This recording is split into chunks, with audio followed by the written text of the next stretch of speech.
আমরা সকলে railway high school মরিয়ানি জেলা জোড়াটের ছাত্রছাত্রী। আমার নাম শুভশ্রী দেবনাথ, আমি অষ্টম শ্রেণীর ছাত্রী। আমার নাম জিগিষা দেবনাথ, আমি অষ্টম শ্রেণীর ছাত্রী। আমার নাম রণবীর সরকার, আমি অষ্টম শ্রেণীর ছাত্র। আমার নাম নবনীতা চক্রবর্তী, আমি নবম শ্রেণীর ছাত্রী। আমার নাম বিবেক রায়, আমি নবম শ্রেণীর ছাত্র। আমরা পাঁচজনের একটি গ্রুপ বানিয়েছি, আর আমাদের মেন্টর টিচার বা পরামর্শদাতা শিক্ষিকা হলেন সুরবীনা গুপ্তা। আমাদের প্রকল্পকে নেওয়া হয়েছে ভোকাল ফর লোকালের টাইটেলের অন্তর্গত। আমাদের প্রকল্পের প্রধান উদ্দেশ্য হল আমাদের স্থানীয় জিনিসপত্রগুলোকে ব্যবহারের উপযোগী করে তোলা।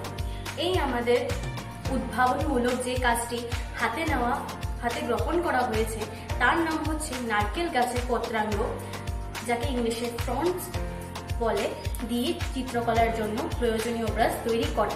কারণ এই প্রকল্প গ্রহণ করার কারণ হলো আমাদের ধরিত্রীকে প্রদূষণ মুক্ত করা এবং যে সমস্ত জিনিস সহজ উপলব্ধ এবং ব্যবহারের ক্ষেত্রে অতি সহজ, কোনো টাকা ছাড়াই বানানো সম্ভব, সেগুলিকে ব্যবহার করা।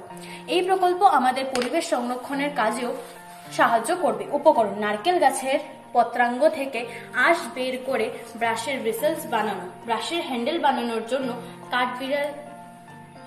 কাঠ ব্যবহার করা হয়েছে, যেগুলো আমাদের বিদ্যালয়ের প্রাঙ্গণে থাকা গাছের ডালের অংশ।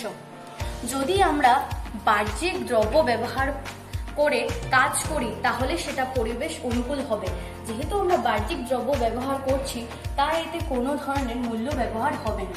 ব্রাশের ব্রিসেলস বানানোর জন্য কাঠবিড়ালের পোষণ ব্যবহার করা হয়। এতে অনেক কাঠবিড়ালের জীবন সংশয় হতে পারে। যদি আমরা প্রাকৃতিক উপায়ে ব্রাশ তৈরি করি তাহলে কাঠবিড়ালের জীবন সংশয়ের মাত্রা কমে যায়।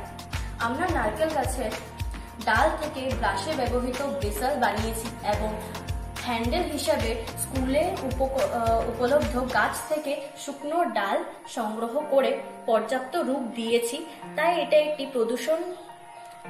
প্রদূষণ করতে পারবে না। ভবিষ্যতে এই ধারণাকে যদি কার্যে রূপায়ণ করা যায় তাহলে অনেক শিক্ষিত বেকার ছেলেমেয়েরা সংস্থাপনের সুযোগ পাবে এবং আত্মনির্ভরশীল হতে পারবে। ধন্যবাদ।